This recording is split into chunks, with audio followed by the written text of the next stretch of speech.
Selamat pagi anak-anak. Hari ini kita akan belajar tentang proses pembuatan pakaian dan cara merawat pakaian. Kita perhatikan proses pembuatan pakaian. Nah, lihat ini. Yang pertama sekali yang dilakukan adalah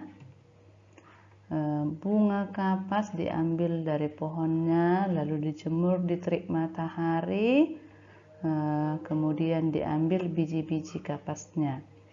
Setelah itu yang kedua yaitu bunga kapas tadi kemudian dipintal ya, atau memintal kapas ya.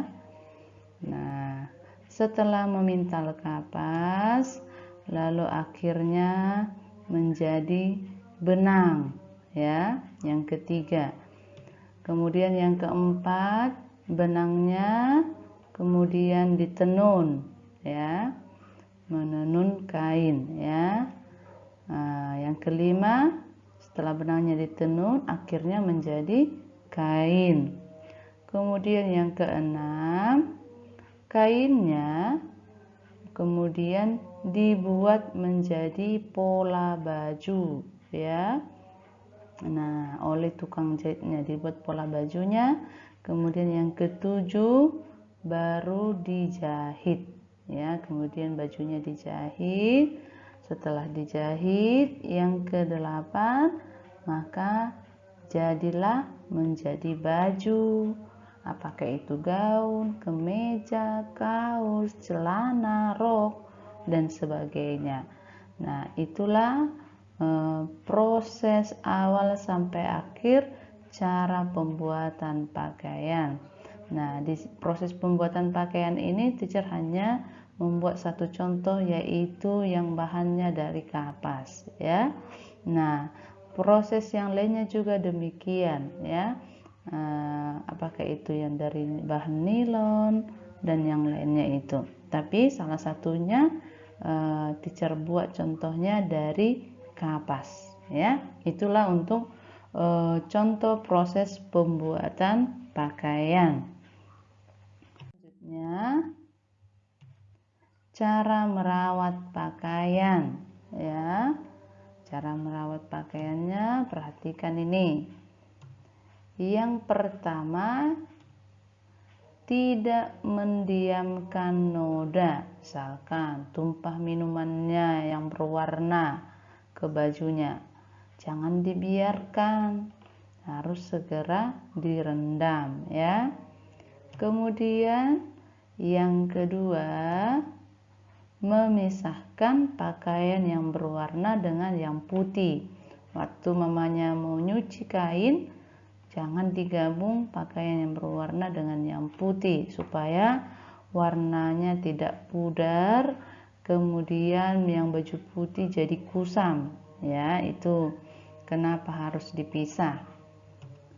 Yang ketiga adalah membalik bagian luar pakaian supaya menghadap ke dalam. Nah, tujuannya apa? Waktu dicuci nanti supaya warnanya juga tidak menjadi pudar. Jadi harus dibalikkan kainnya. Kemudian yang keempat, tidak mengisi mesin cuci terlalu penuh ya, terlalu penuh. Dimasukkan kainnya banyak-banyak ke mesin cucian sehingga mesin cuci tidak memproses dengan baik cuciannya ya, karena terlalu penuh ya, itu tidak baik. Nah, jadi harus mengisi mesin cuci secukupnya saja ya, sesuai muatan ya, supaya cuciannya bisa bersih. Yang kelima yaitu jemur dengan tepat. Pakaiannya setelah dicuci dijemur dengan tepat, jangan asal jemur ya. Nah, kalau asal-asal jemur bisa nanti kainnya jadi molor ya. dan sebagainya, bisa koyak ya.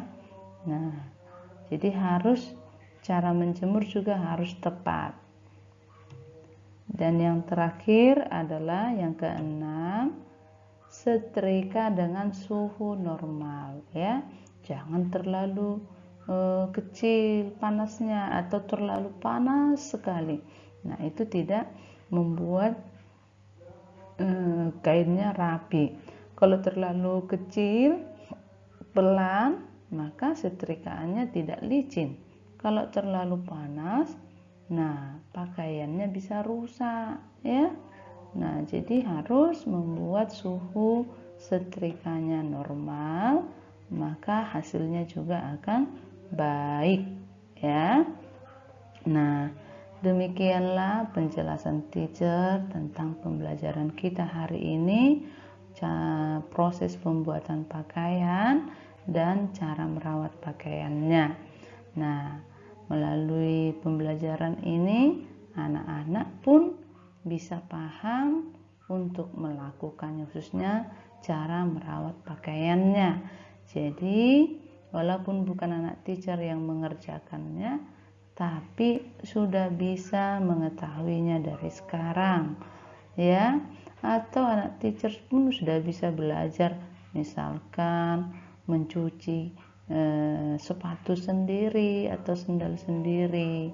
Nanti lama-lama makin besar bisa bantu mama mencuci pakaian di rumah. Oke anak teacher, demikian. Kiranya anak teacher tetap semangat belajar dan Tuhan memberkati kita.